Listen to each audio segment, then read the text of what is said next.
Class में व्यतिकरण आपको बताया गया था। व्यतिकरण क्या है?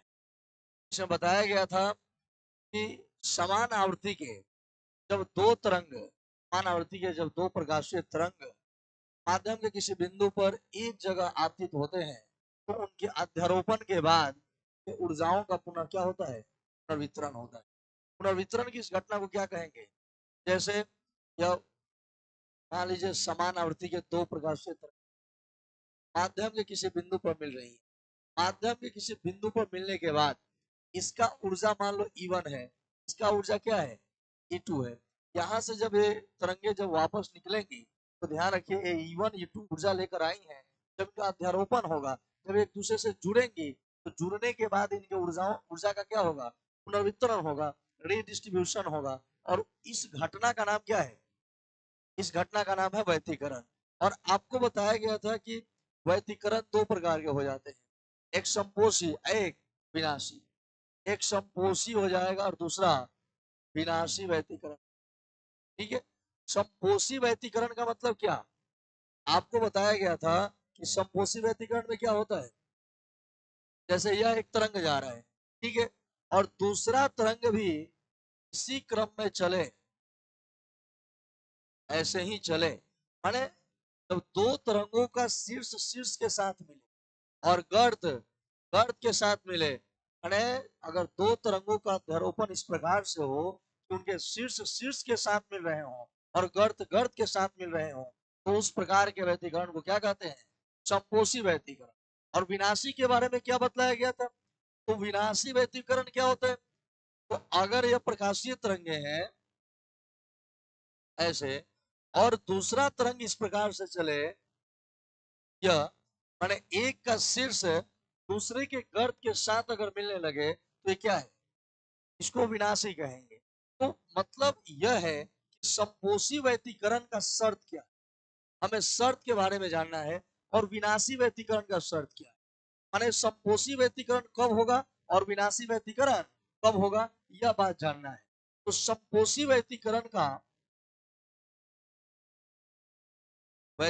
का शर्त हमें समझना है।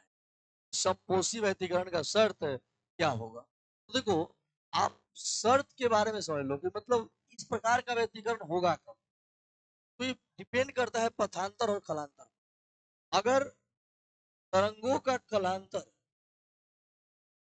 पाई का समपूर्णांक कलांतर कितना हो? 2n पाई हो, मतलब पाई का पूर्णांक गुणज हो, जहां n बराबर 0 1 2 3 4 5 एंड सो ऑन। अगर कलांतर तरंगों का कलांतर अगर पाई का क्या हो? समपूर्णांक गुणज हो। 2n क्या है? समपूर्णांक। समपूर्णांक गुणज हो और साथ में पथांतर जो हो वो पथांतर कितना हो? पथांतर लेमडा का गुणज हो, n लेमडा हो, जहां n का मान क्या हो? 0 1 2 3। तो यही तो शर्त है किसका? संपोषी व्यतिकरण। संपोषी व्यतिकरण का कौन शर्त है? दो शर्त है। पहला शर्त क्या है? कि संपोषी व्यतिकरण होने के लिए कलांतर जो होना चाहिए वो पाई का संपूर्णांक गुणज होना चाहिए, अर्थात कलांतर बराबर 2n पाई होना चाहिए, जहां n बराबर 0 1 2 3 एंड सो ऑन। क्योंकि पथांतर का जो मान होना चाहिए वो क्या होना चाहिए? n लेमडा, मतलब लेमडा का पूर्णांक गुणज होना चाहिए, अर्थात n बराबर 0 1 2। संपोषी व्यतिकरण का तो आपने शर्त समझ लिया। संपोषी व्यतिकरण में जो परिणामी तीव्रता का मान होता है वो सर्वाधिक होता है। क्या होता है? सर्वाधिक होता है। ऐसा क्यों होता है जरा समझिए। हम बात कर रहे हैं संपोषी व्यतिकरण में परिणामी तीव्रता। तो परिणामी तीव्रता का आप सूत्र पढ़े थे, क्या आया था? I1 I2 आया था ना। I1 जोड़ I2 जोड़ 2 I1 I2 cos 5, ये आया था क्या? परिणामी तीव्रता। यह था परिणामी तीव्रता। आपको याद रखना होगा जब संपोषी व्यतिकरण होगा तो परिणामी तीव्रता का मान क्या होगा? सर्वाधिक हो जाएगा, सबसे अधिक होगा। कब? संपोषी व्यतिकरण में। तो परिणामी तीव्रता का मान सर्वाधिक होगा तो भाई इसका मान कितना? तो यहाँ देखो, मान सर्वाधिक होगा, इसके लिए चाहिए कि cos फाई का मान क्या होना चाहिए? अधिकतम। cos फाई का मान अगर अधिकतम रहेगा, cos फाई का मान क्या होना चाहिए, अधिकतम। अगर वहां cos फाई का मान अधिकतम रहेगा, पूरा परिणामी तीव्रता का मान भी क्या हो जाएगा, अधिकतम हो जाएगा। तो cos फाई का अधिकतम मान कितना होता है? अधिकतम मान 1 होता है। क्या होता है? cos फाई का अधिकतम मान 1 होता है 0 डिग्री पर। हाँ, अधिकतम मान 1 होगा। सबसे कम मान क्या होता है, -1। कितना पर, 180 डिग्री। तो यह जो है अधिकतम मान होता है कब, 1। कब भाई, तो फाई का मान क्या हो। अब यहां से आई बराबर I1 जोड़ I2 plus 2 root under I1 I2, और cos फाई का मान क्या हो जाएगा।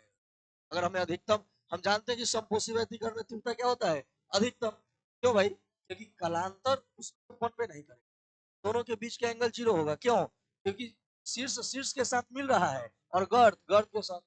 तो दो अगर एक ही दिशा में चल रहा है तो बीच का कोण क्या होगा, 0 डिग्री। तो 0 डिग्री होगा तो इसका तीव्रता का मान क्या होगा, अधिकतम होगा।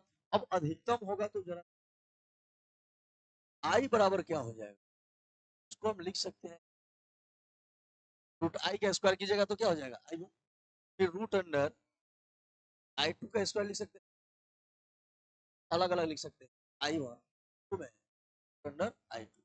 आप मुझे बताइए, क्या यह सूत्र root under I1 plus root under I2 का स्क्वायर का नहीं है ना, है जी।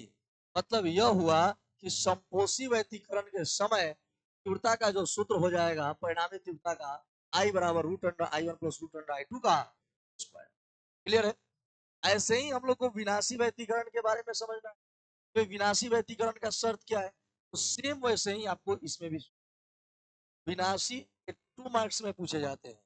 विनाशी व्यतिकरण का शर्त, इसका भी कई गो शर्त है, कलांतर और पथांतर को लेकर। कलांतर और कलांतर क्या होगा, कलांतर होता है 2n-1 पाई, पथांतर होता है 2n-1 लेमडा बाई। क्या ध्यान दीजिए, कहने का तात्पर्य यह है, अगर दो तरंगों का, दो प्रकाशीय तरंगों का अगर व्यतिकरण हो तो वो विनाशी कब होगा, विनाशी तब होगा जब उसका कलांतर, दोनों तरंगों के बीच का जो कलांतर है वह पाई का विषम पूर्णांक गुणज हो, जहां n का मान शुरू होगा कहां से, 1 से शुरू। और जो पथांतर हो वह लेमडा बाई 2 का विषम पूर्णांक गुणज हो, अर्थात 2n-1 लेमडा बाई 2 होना चाहिए। ये दो शर्त है। अगर विनाशी व्यतिकरण की बात करें तो उसका कलांतर 2n-1 पाई होना चाहिए, या फिर पथांतर, साथ में पथांतर 2n-1 लेमडा बाई 2 होना चाहिए। तब अब बताइए, जब विनाशी व्यतिकरण होगा तो इसका तीव्रता कम होगा कि ज्यादा होगा, तब इसकी तीव्रता क्या होगा, जब साथे साथे दो गो ऊर्जा मिलेगा तो वह ज्यादा ना होता है, और जब एक दूसरे का अपोजिट में मिलेगा तो क्या होगा, कम होगा। अच्छा ऐसे समझ लीजिए, अब दो आदमी एक ही दिशा में बल लगाइएगा तो बल ज्यादा होगा कि कम, ज्यादा होगा। तो एक ही दिशा में कौन चलता है, समपोषी। समपोषी व्यतिकरण में क्या, दो तरंग एक साथ जुड़ा जाता है एक ही दिशा में, तो उसका ऊर्जा क्या हो जाता है, ज्यादा। ऊर्जा ज्यादा होगा तो तीव्रता भी क्या होगा, ज्यादा। लेकिन जब विनाशी होगा तो एक दूसरे के अपोजिट में चलेगा जी। विनाशी मतलब क्या, आप एने से दम लगा रहे हो पुणे से, तो टकराएगा तो विनाश, विनाश होगा। विनाश होगा मतलब विनाशी कब होगा, जब आप उधर देखे थे शीर्ष गर्त के साथ टकरा रहा है, मतलब दोनों के बीच का एंगल क्या ना चल रहा है जी, एक ऊपर और एक नीचे, तो कितना 180। एक दूसरे के अपोजिट में चलेंगे तो क्या, 180। तो एक दूसरे के अपोजिट रहेगा तो ऊर्जा का मान क्या होगा, कम। ऊर्जा का मान कम होगा तो तीव्रता का मान भी क्या होगा, तो तीव्रता का मान कितना होगा।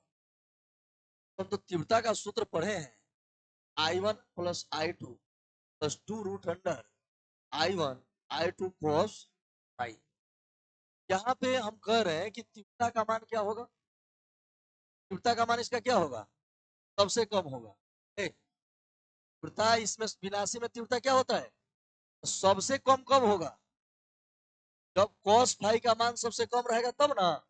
तो यहाँ पे अगर इसका, हम जानते हैं कि इसका तीव्रता क्या होता है, कम होता है। इसका तीव्रता क्या होता है, तीव्रता कम कब होगा, जब cos फाई का मान -1 रहेगा। तो I1 जोड़ I2 plus 2 root under I1 I2, और इसका मान -1। यहाँ से I बराबर I1 plus I2 -2 root under I1 I2 same इसके पहले वाला प्रोसेस है कि नहीं? बस अंतर क्या था कि समपोशी में यहाँ प्लस आ रहा था, विनाशी में माइनस आ रहा है। लिख सकते हो I1 का square plus root under I2 का square minus two under I1 into under, अर्थात परिणामी तीव्रता हो जाएगा root under I1 minus root under I2 का। हाँ, मतलब आपने देखा समपोषी व्यतीकरण में तीव्रता का मान अधिकतम होता है। इसका वैल्यू आया था कितना? रूट अंडर आई बराबर रूट अंडर I1 जो I2 का रूट अंडर I2 का होल स्क्वायर। और आपने विनाशी में देखा कि इसकी तीव्रता होती है बहुत ही कम, और ये तीव्रता का वैल्यू हो जाता है कितना? आई बराबर root under I1 minus root under I2 का होल स्क्वायर। क्लियर है? यही बात हम लोग